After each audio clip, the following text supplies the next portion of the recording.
Welcome to the October 2023 episode of Diabetes Care on Air, a fun way to bring the research in diabetes care to life. Today we are featuring the content of the October 2023 issue. My name is Mike Rickles from the University of Pennsylvania. And I'm Alice Chang from the University of Toronto. As per usual, Alice and I will be interviewing authors of feature articles as selected by the editors of Diabetes Care, followed by our rapid exchange segment, where we give brief summaries of articles we found of particular interest. That's right, Mike. But before we get to our feature articles, I wanted to share a fun fact about the month of October as it pertains to the world of diabetes. You ready? Let's hear it. Did you know that October 31st is a very important date in diabetes? On October 31st, 1920, at 2 o'clock in the morning, a surgeon practicing in London, Ontario, in Canada, woke up from a restless sleep and wrote down an idea at his bedside table that read, "Ligate pancreatic ducts of dog, keep dogs alive till acini degenerate, leaving islets. Try to isolate the internal secretions of these to relieve glycosuria." This, of course, was Sir Fredrick Banting, and one of many critical events that led ultimately to the discovery and successful purification of insulin. The next time any of our listeners are in London, Ontario, be sure to visit the Banting House to see the actual bedroom and the actual bed in which the idea was born. So, October is a very important month in the world of diabetes. So we should be thinking about London, Ontario on October 31st, Halloween, instead of Sleepy Hollow. So we have now a Halloween tale of pancreasless dogs to replace that of the headless horseman, and with a much better outcome, I would say, than what became of Ichabod Crane. All right, let's get on to our feature article interviews for October 2023.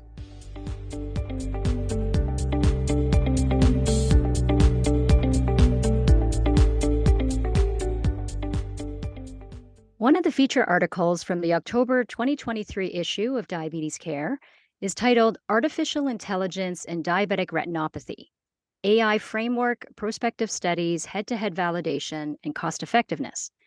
We are pleased to be joined by two of the authors of this narrative review, Anand Rajesh, medical student at the University of Washington, who was the lead author, and Dr. Aaron Lee, ophthalmologist and associate professor in the Department of Ophthalmology, also at the University of Washington. Welcome, and thank you both for being part of this podcast.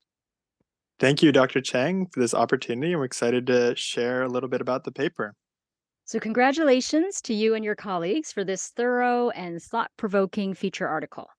Now, we all know that the burden of diabetes is growing globally, and despite our many advances, diabetic retinopathy continues to be a leading cause of new-onset blindness.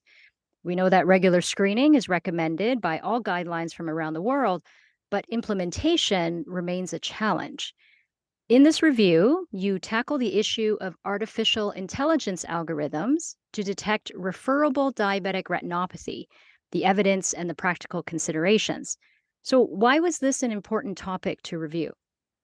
So, like you mentioned, there are approximately 460 million patients in the world that have diabetes, and that number is projected to grow. And so, current recommendations are for all these patients to be screened once a year or once every 2 years. And we know that this is an immense burden to check regularly for diabetic retinopathy. There's a lot of people that have diabetes and need screening for diabetic retinopathy. So basically, to tackle this, researchers have been using computers to try to create algorithms to analyze photos of the retina and detect diabetes for over 20 years. However, in the last 5 years, there's been an explosion of algorithms that are now commercially available that use artificial intelligence to screen for diabetic retinopathy that have achieved regulatory clearance. And so the questions regarding this are actually no longer, can we build AI to detect DR from photographs of the retina? But really, they've developed. And these questions now are things like, how do these algorithms compare against each other? What are the ethical concerns? Are they cost effective? And what are the regulatory framework for these devices to exist? So really, we set out to write a narrative review attempting to discuss the literature on these questions and give readers of Diabetes Care really a more nuanced insight into the future developments of AI implementation. Now, I certainly learned a lot reading the narrative review, and there were words that I didn't understand. So I'm going to ask you now. So, what is meant by the terms machine learning versus deep learning? And on a very basic level, how are these algorithms developed? That's a great question. And I love the opportunity to answer this because very often the news media and the press do sort of a poor job delineating these terms and using them appropriately. They do have technical definitions. And so machine learning at its heart is really not that different than the entire field of statistics. And basically, there's data, and then there's models that are fit to that data so that they sort of can perform a task that you give it. Where machine learning is a little bit different from statistics is that the models are much more complex and they are trying to learn patterns in the data without explicitly giving an instruction of, here's this pattern that is in the data. So deep learning in particular is a brand new subfield of machine learning. It didn't exist before the year, 2014 or so, but it has become immensely popular because it has been shown to be very flexible and very, very powerful. The term deep learning explicitly refers to having many, many layers than was previously achievable in the era of artificial neural networks. The way that these algorithms are developed, it's actually fairly simple linear algebra, but basically they are given a set of data, they give their best guess, and then they are adjusted slightly so that the next time they see something similar, they will give the right answer. And if they do that process over and over and over and over again, the model is able to sort of generalize to other things that it's never seen before. But a key consideration here is that the model's performance is only as good as the data sets they are trained with. So, what's fascinating as I'm listening to you talk is I think about how do humans learn, right? And I guess in some ways there's a lot of similarities there. And the reason I bring this up is that several of these diabetic retinopathy screening AI systems have already been approved by FDA and other regulatory bodies. And you report data from prospective studies with sensitivities and specificities relative to a gold standard of human graders. And I have to admit, I found that interesting that it was human graders that were, in fact, the gold standard. And as an outsider looking in, as these are screening tools, to me, I think high sensitivity seems like the more critical thing to achieve. Is this, in fact, correct? What is considered acceptable? And what are the limitations to this kind of approach? So, regarding screening tools and sort of the acceptable criteria for something to be approved by a regulatory body, screening sensitivity is very important. As we know in other fields of medicine, really high sensitivity is it's essential for any screening tool. Now, the actual threshold for high sensitivity really depends on the regulatory body, but generally in this space, we aim for about greater than 90% sensitivity compared to human graders. Now, the human graders is actually a pretty fascinating point because the human grader standard varies depending on the algorithm that's approved. And in our manuscript, we actually lay out all the different grading standards that these algorithms are approved against. But fundamentally, the human grader standard is not uniform across the algorithms in their published research. So that means sometimes the number of graders used to come up with the diagnosis for a patient was different. Sometimes the number of actual images each human looked at was different, as well as actually sometimes the classification of diabetic retinopathy was different based off of the research paper. And so, because of that, it makes it really hard to evaluate these sensitivities and specificities, specifically comparing between the algorithms. Now, like Dr. Lee mentioned, training is very important to these models, and the data that you give the model when you're training is very important regarding their overall performance. A lot of these algorithms actually were trained on different data, and then also for performance, they were evaluated on different data. So, although they may score high sensitivities greater than 90%, we don't know necessarily how they do compared to each other. because oftentimes they're evaluated on different data sets. So, really understanding how these algorithms differ, both in regards to the human graders as well as to the input data, is a very confusing topic because of the lack of head to head validation. That is really interesting, and it does make me wonder whether human graders, i.e., I'm going to say ophthalmologists who are trained to do this, whether they sort of go through the same rigorous level of testing, but maybe that's a topic for another day. But in terms of head to head validation, then, of these different algorithms, Aaron, I understand you and your colleagues previously conducted the largest deep learning head to head validation study. So, what were the main takeaways from that? Yeah, so that study, it turned out to be a kind of a shocker to even me. The results were not at all what I had expected. And the main takeaway, I think, ironically, was that these types of studies are really, really important. Just like Anand mentioned, a lot of these algorithms have their own research papers where they've done a validation study using their own sets of images with different grading systems. And it's very hard to understand how they compare to one another. But not only that, a lot of them were done in sort of a rigorous prospective clinical setting, almost like a trial. And so when you apply them in the real world, we don't know what the actual performance of these models are. And so the main takeaways from that paper was that even though I believe all the models that we had tested in that paper had gone through a validation study and were being actually used somewhere in the world, the gaps in performance was very wide. There was a lot of variation. Some models did excellent and some models did poorly. That's kind of surprising to me, given that the technology is similar, the data sets that they used were probably similar, but yet there seemed to be this variation. And the other sort of major takeaway from that paper was that the use of pharmacologic dilation seemed to be fairly important. And it seemed to be that these models actually do much better when they are given an image that has higher quality because the eyes were pharmacologically dilated and the image quality was higher. And so from that, I think it's sort of a buyer beware kind of story where that before you adopt these systems, you may want to try and deploy them in your clinical setting and make sure that they are working as you might expect them before you stop, looking at them altogether from a human clinician standpoint. Sounds like excellent advice. So now let's talk about cost effectiveness. So are these systems cost effective? And if there's not a clear-cut answer to that, why not? So, as you had mentioned before, when we evaluate whether or not a screening system is safe or not, we generally focus on sensitivity. But when we try to understand if an automated system is cost effective, the metric we like to hone in on a little bit more is specificity.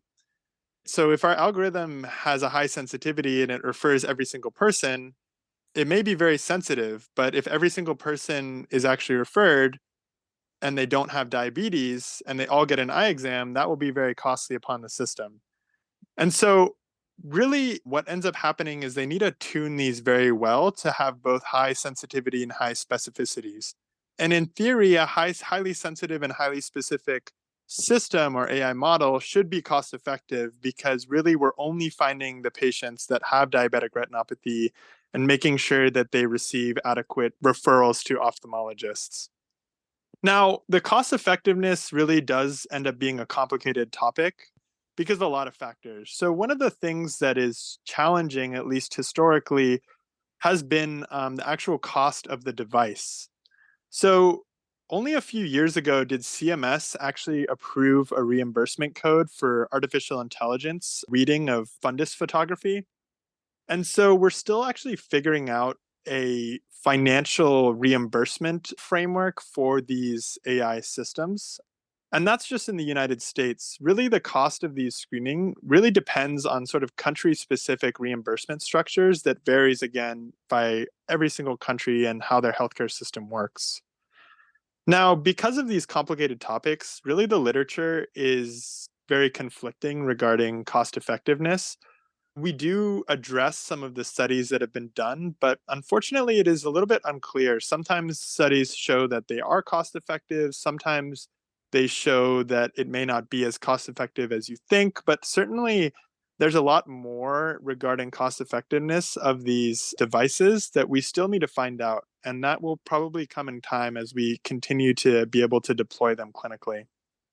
Now, you also included a very interesting section on equity and bias. So, why did you choose to include this, and what are some of the considerations in this field?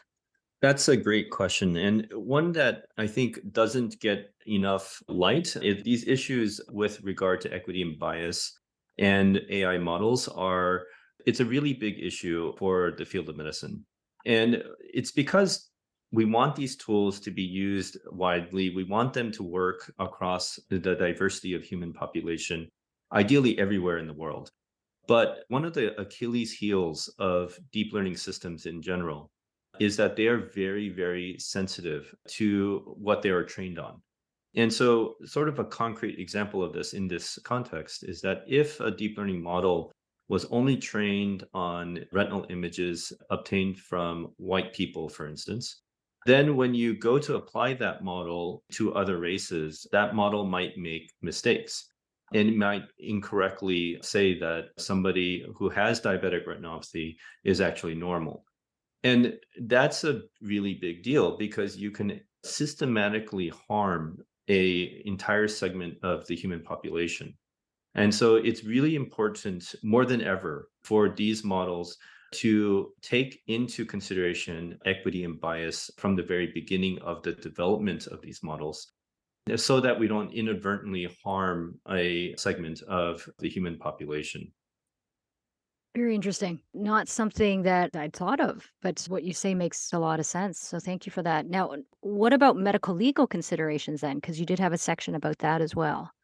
As mentioned kind of before, again, artificial intelligence, specifically in medicine, is still a relatively new tool. And so, because it's a new tool, we still are figuring out how to assign artificial intelligence as a legal entity as well as liability in that situation. And so, really, the regulatory bodies that we mentioned briefly are really the FDA, which has released some guidelines through the Software as a Medical Device framework back in 2018, as well as subsequent updates to that more recently, and the European Union, which has released multiple different guidelines, again, assigning liability to AI devices.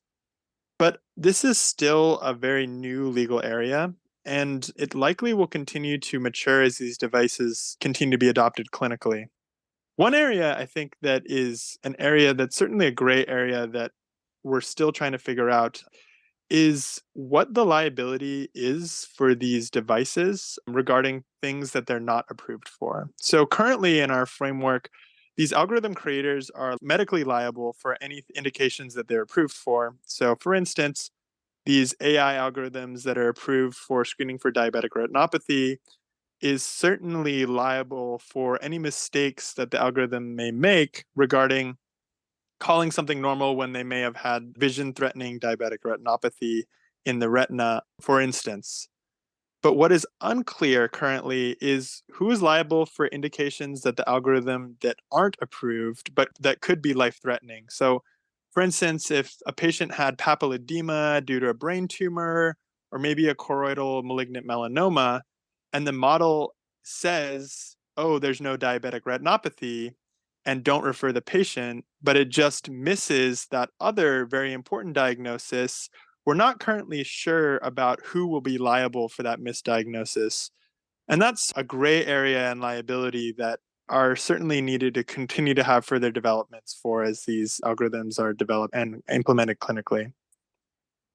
Great points. Again, things that I hadn't thought of. I mean, we're talking a lot about limitations and challenges, and I think it's critical because I got to say, again, as an outsider looking in, I mean, if you told me this artificial intelligence algorithm works, I'd be like, okay, it works, and sort of take it at face value. But clearly, there are a lot more things to think about. And there's this sense of maybe we should be very careful, but yet this technology is here to stay and will continue to grow. So now let's sort of end on a more positive note. So what can be done then to help address some of these limitations and challenges? One initiative that I think is worth highlighting here in hopes of overcoming some of these limitations and challenges has to do with something that the NIH started recently. So the NIH, out of the director's office, realized that there was a critical shortage of data sets that were large enough to train these very fancy deep learning models on, but yet were structured appropriately to overcome some of these biases and equity challenges that the current models face. And the reason is that when you try to source a data set to train these models, it's almost impossible to create one prospectively. So almost always they are collected with retrospective data sets and then graded to create new labels to train the models with. But what we really need in our field are data sets that are constructed from the beginning with these weaknesses of the models in mind. And so one of the initiatives that we are leading up at the University of Washington is a project under the Bridge to AI program. And what we are doing is building a data set of approximately 4,000 individuals with and without diabetes that are balanced for race, ethnicity, and gender. And the overall idea by creating this data set and releasing it to the world is that when they are used by algorithm developers to create models that eventually will touch people's lives, if they are trained with the sum total of our data set, then they should not necessarily harm the people who are represented well in our data set. And so I think efforts like these involve, constructing and building new data sets with deep learning particularly in mind are very important. The idea of being able to share data sets across the world and assemble data sets that will be diverse and span the spectrum of disease in many different people is really the answer to overcome a lot of these issues that we talked about today. Very fascinating, and definitely stuff we need to keep an eye on for the future. So, thank you very much to Anand Rajesh and Aaron Lee for sharing your expertise with us today and sharing highlights of this comprehensive review.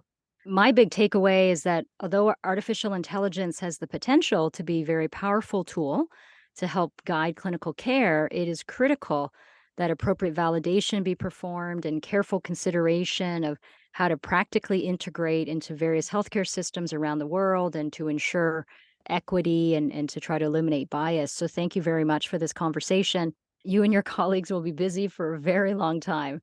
So, thank you again. And I encourage the listeners to read the full article in the October issue of Diabetes Care.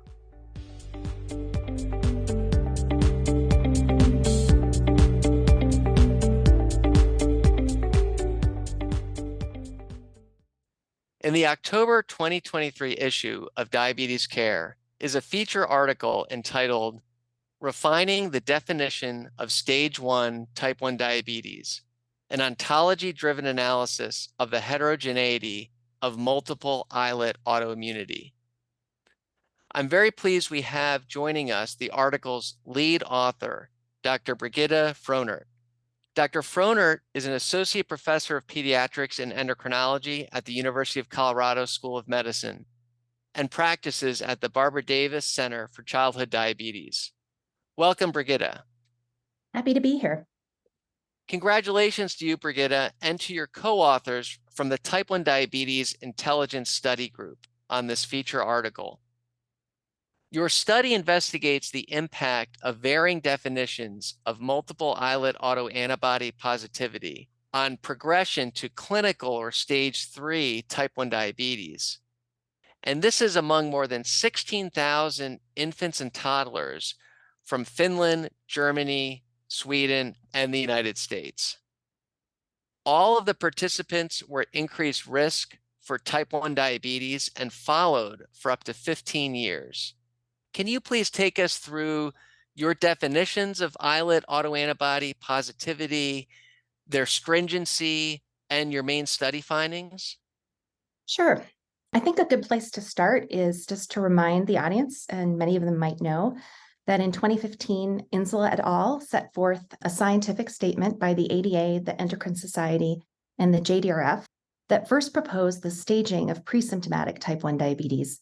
And to recap, stage 1 is defined as the presence of multiple islet autoantibodies, and then followed by stage 2, which is the presence of islet autoimmunity and dysglycemia, which leads finally, as you mentioned, to classic symptomatic stage 3 type 1 diabetes. So the staging criteria for that proposal were derived from the 2013 Ziegler et al. Paper, in which participants were classified by the maximum number of antibodies attained over follow-up, and the risk estimation was based on seroconversion, which was defined as 2 consecutive visits with 1 or more positive islet autoantibodies. So the current definition of stage 1 doesn't specify whether persistence or confirmation of the multiple islet autoantibody status is required in order to identify those at the highest risk of progression to symptomatic disease, otherwise known as stage 1. So since that paper, the field is moving towards screening the general population of children for islet autoantibodies. And when you do this, there's a need for data to define the risk based on time at or near a positive screen. So in the screening populations, we don't have longitudinal data. We wouldn't typically know when seroconversion first occurred. And also when we screen, we may not always see a straightforward case of 2 or more antibodies that are present on a repeat screen. What we see sometimes are individuals with more than 1 positive islet autoantibody, but in a variety of constellations. So we hypothesized that there would be a hierarchy of risk, and it would depend on both co-occurrence and persistence, and that both of these factors would be important in selecting the highest risk group. So what we were looking to do with this study was to find more refined or more granular information about risk for people who don't meet a really stringent definition.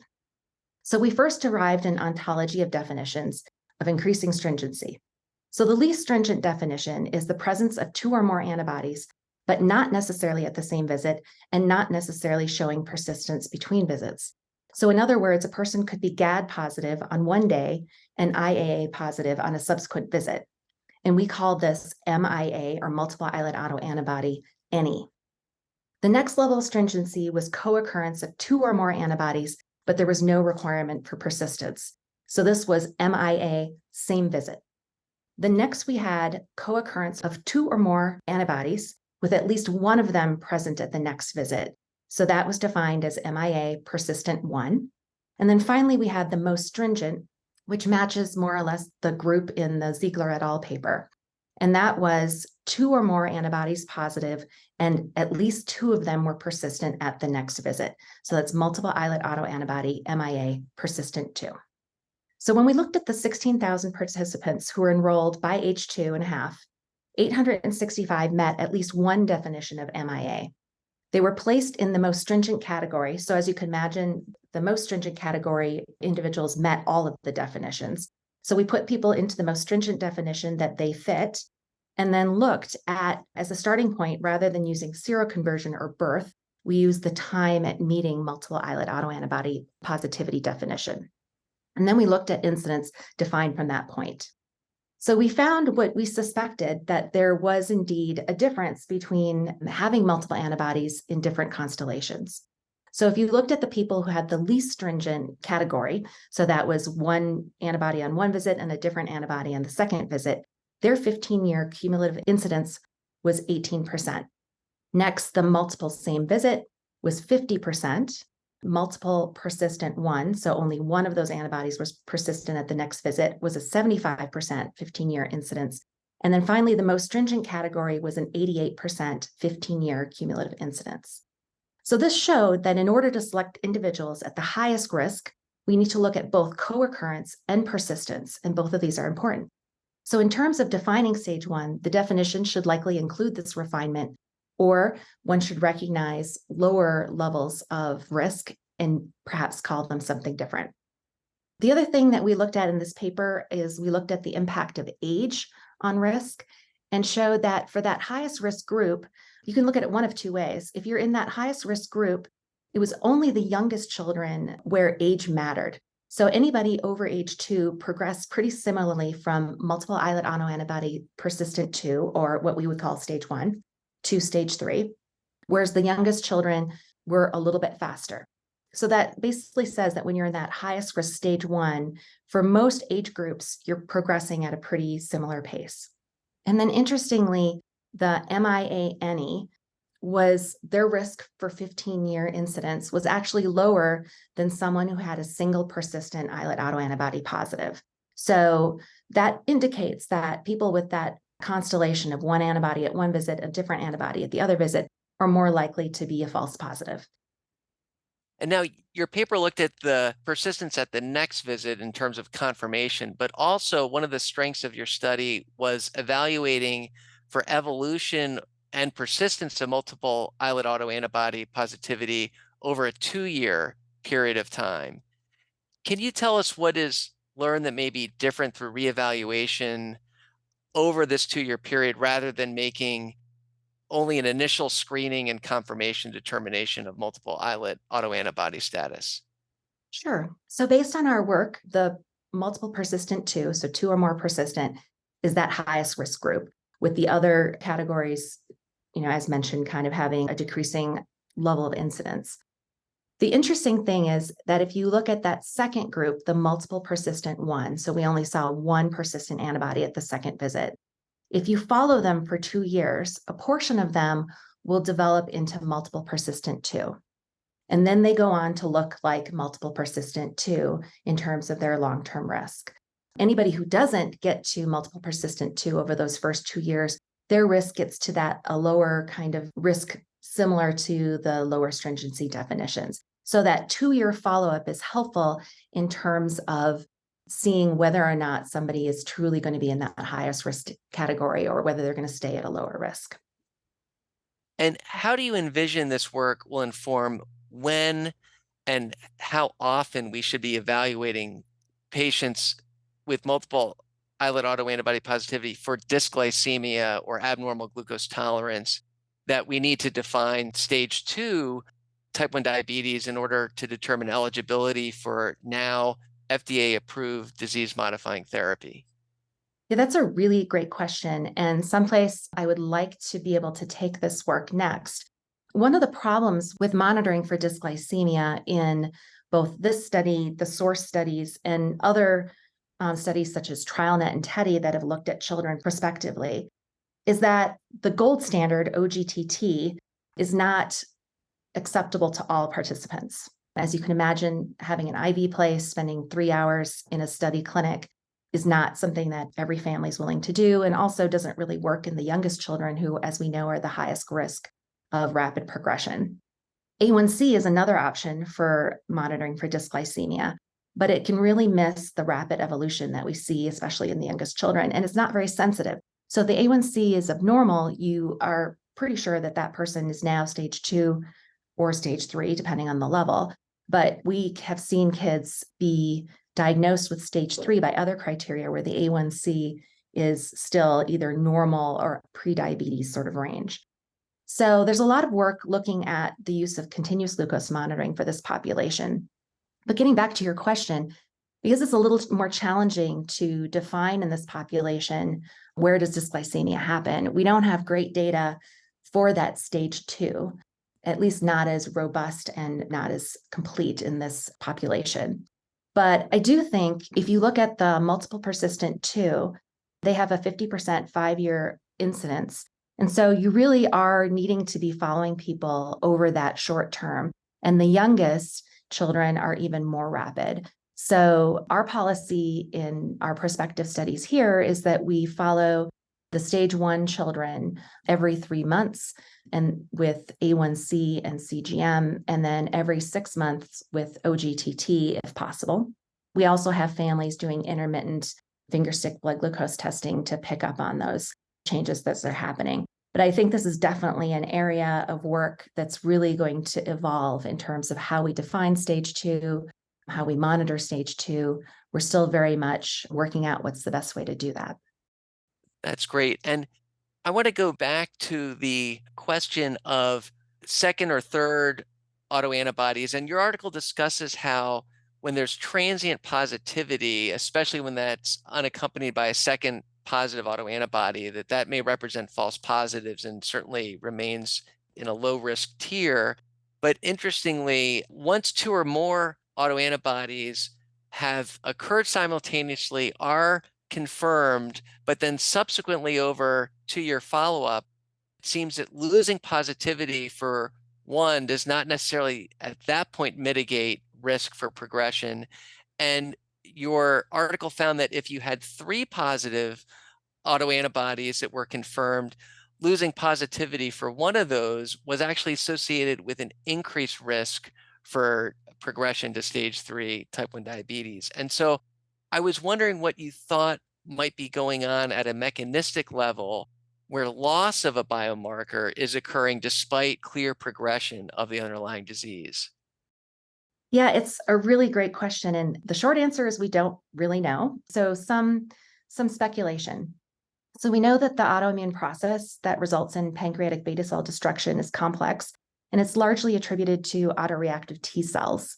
The presence of islet autoantibodies are related to risk, but there's no direct proof that they're directly involved in the pathogenesis. And in fact, the 4 major islet autoantigens, so insulin or IAA, glutamic acid decarboxylase or GATA, protein phosphatase like IA2 or otherwise known as IA2, and the ZNT8 antibodies, the antigens for those are all found on or inside secretory granules within the pancreatic beta cell. So destruction of the beta cell would release those antigens to be exposed to the immune system.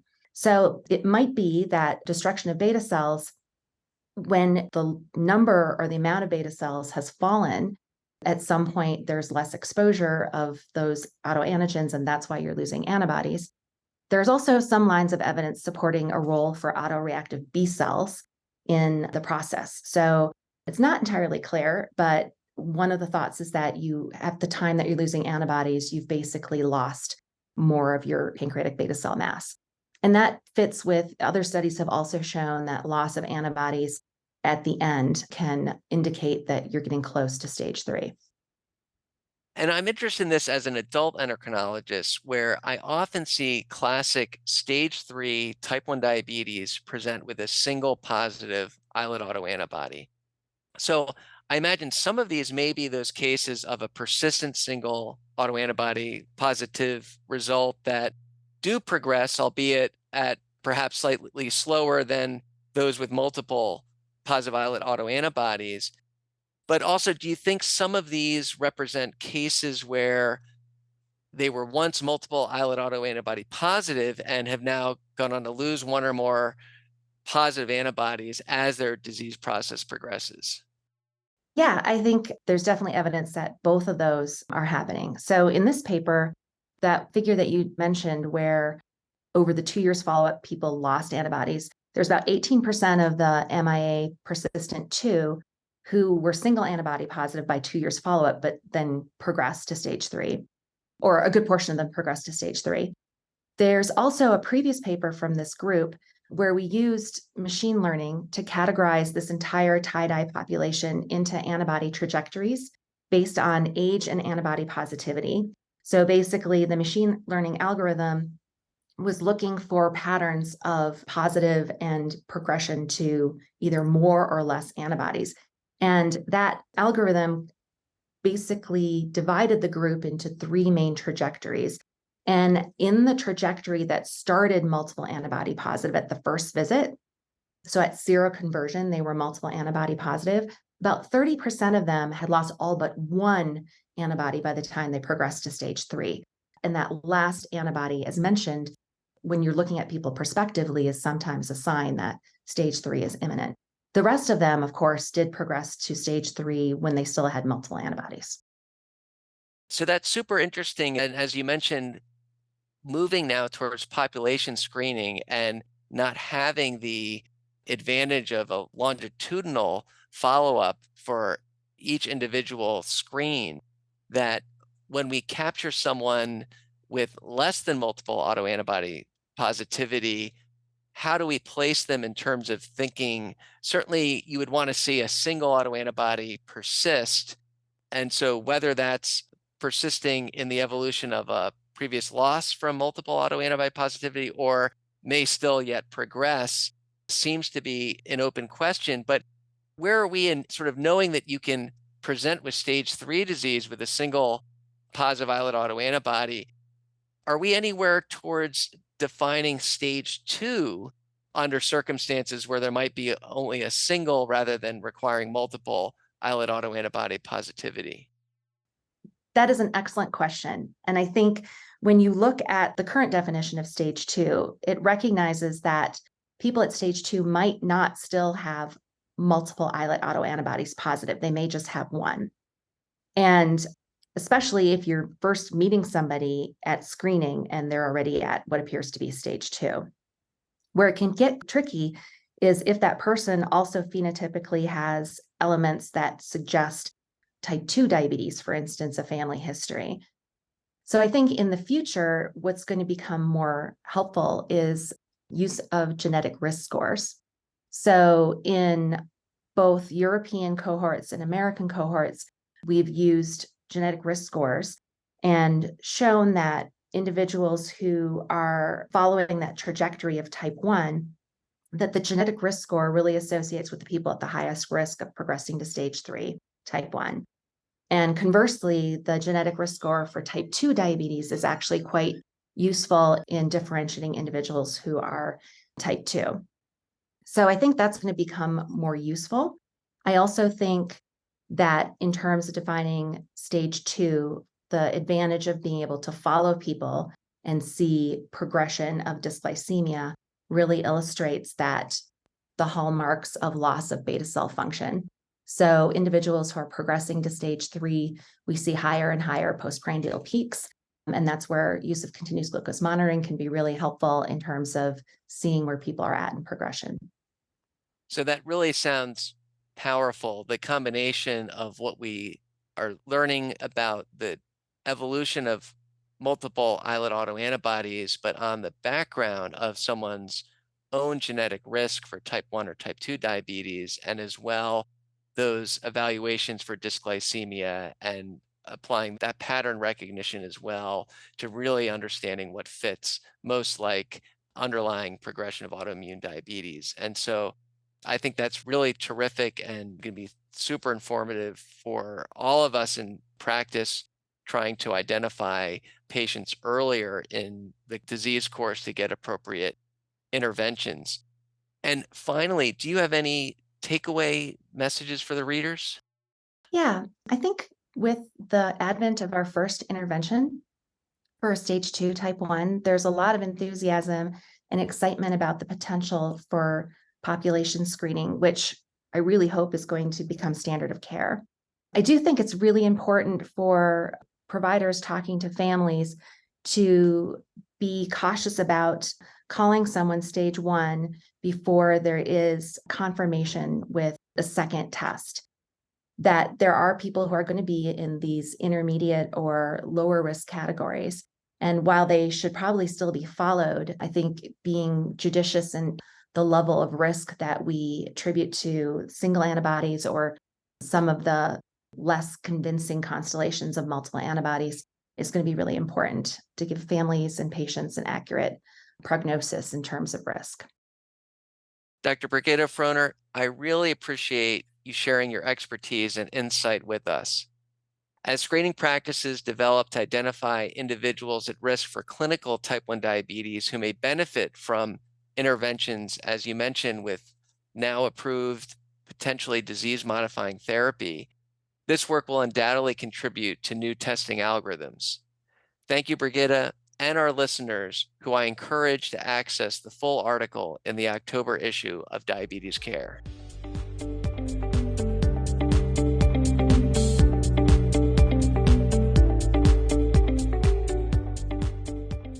Now let's move on to our rapid exchange segment, where Alice and I chat about some of the articles we found particularly interesting this month. All right, let's do it. Why don't you kick us off, Mike? Sure, Alice. I'd like to start by calling out a consensus report on guidelines and recommendations for laboratory analysis in the diagnosis and management of diabetes mellitus.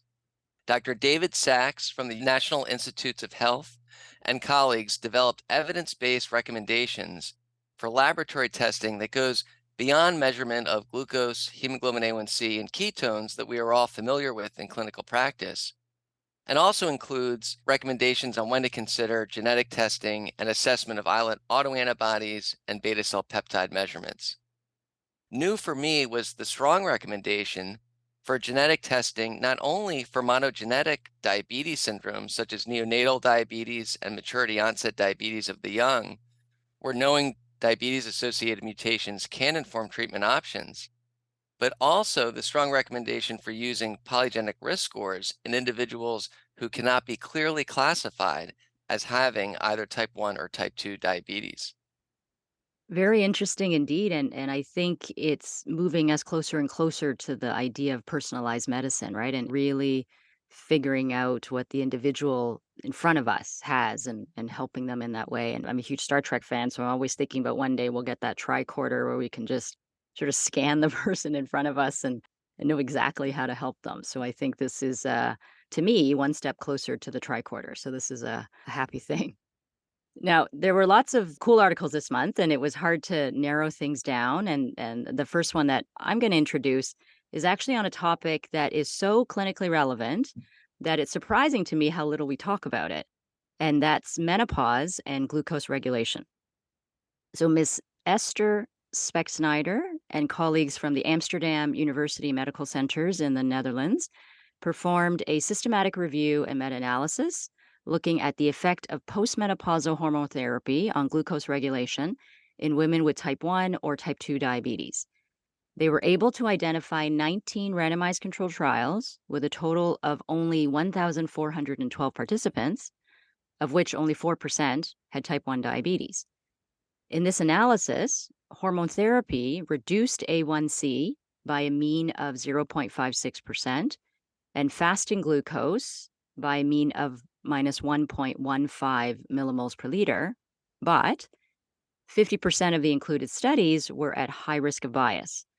And due to the very small numbers, no conclusions could be drawn about effects in type 1 diabetes. Now, what I took away from this was that we need a lot more information about the impact of hormones on glycemia throughout a woman's reproductive lifespan, including menopause. And we tend to obviously have a lot of information and research in pregnancy, but I would argue that timing such as puberty, as well as the perimenopausal and menopausal life stages, are other areas where I think a lot more research could be dedicated. I couldn't agree more, Alice. I also wonder in the population without diabetes whether age and sex-specific reference ranges for hemoglobin A1C and fasting glucose might also be necessary to avoid the overlabeling as prediabetes, many who may experience a modest age or menopausal related increase in glycemia. My next pick will follow on the theme of genetics, something we talk about a lot but apply infrequently in clinical practice, and I couldn't agree with you more, Alice. It's nice to see us moving closer and closer to having these tools to potentially implement this in a more routine fashion. So my next pick is an article by Dr. Altayeb Ahmad from Brunel University, London in the United Kingdom and colleagues, who took a genetics approach called multivariable Mendelian randomization to determine the causal risk factors driving the development of macrovascular complications in type 2 diabetes. Using data from previously conducted genome-wide association studies of type 2 diabetes, they found that genetically determined body mass index and systolic blood pressure, as well as type 2 diabetes, carried the strongest association with vascular outcomes.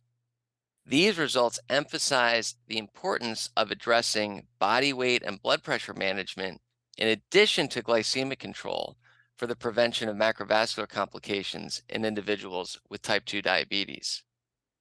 Thank you for that, Mike. Along the theme of things we don't talk about enough, Ms. Yuxia Wei and colleagues from the Karolinska Institute in Stockholm, Sweden, performed a Swedish population based study looking at the long term prognosis of latent autoimmune diabetes in adults, or LADA, compared to type 2 diabetes and adult onset type 1 diabetes. They included nearly 6,500 individuals, 550 of whom had newly diagnosed LADA, and the rest with either type 2 diabetes, adult onset type 1, or diabetes free controls. Now, the LADA cohort was stratified into low or high autoimmunity levels. Those living with LADA had higher A1C, but better blood pressure and lipid profiles compared to those living with type 2 diabetes. Despite that, their risk of death or cardiovascular disease was similar or higher and the risk of retinopathy was definitely higher. Now, to me, I would take away that we need to be particularly mindful of the need for holistic multifactorial care for all people living with diabetes, including those living with LADA. And I think it's very interesting to see some more data on this specific population because we tend to talk a lot about, obviously, type 1 diabetes and type 2 diabetes, but not nearly enough about LADA. Yes, Alice. And these data reinforce other studies we've covered in the last year, arguing that LADA may most often represent early recognition of adult onset type 1 diabetes. And in fact, also in this issue, Dr. Deborah Asafiniti from Baylor College of Medicine in Houston, Texas, and colleagues examined use of the type 1 diabetes genetic risk score in 426 patients with ketosis-prone diabetes who are of mostly Hispanic and African American race and ethnicity. Their study found that individuals with a positive islet autoantibody and low C-peptide were much more likely to have high type 1 diabetes genetic risk. So, following the genetics theme, this work illustrates how measuring polygenic risk scores, in addition to established biomarkers, can more accurately identify specific types of diabetes and enable earlier use of more type-specific interventions. See, Mike, we're getting closer and closer to my tricorder dream in the future. So this is good. This is good. Now, my final pick is super practical.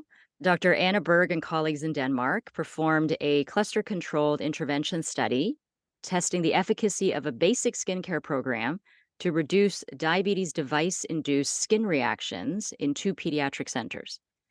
The skincare program included the use of daily use of lipid cream on sites not currently being used for the device, instructions for gentle insertion and removal of sites, avoidance of disinfectants, and use of alternative barriers such as liquid or patch barriers when appropriate.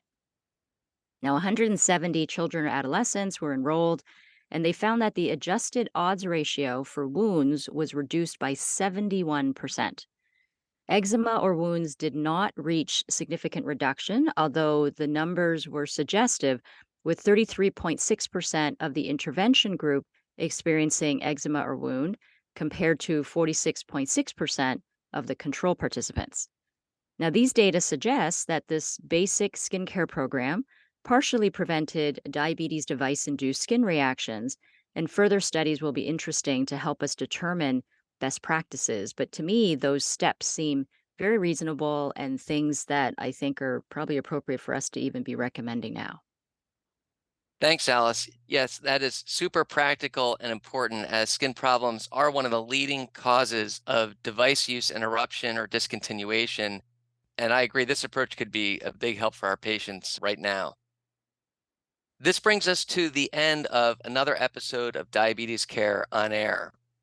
I want to remind everyone to please let people around you know about the opportunity to submit their original art for consideration to be included on a future cover of Diabetes Care. And of course, a big thank you to all of you for tuning in to this episode. We welcome your comments and feedback, and don't forget to subscribe to this series to get notifications when a new episode comes out. Thank you for listening.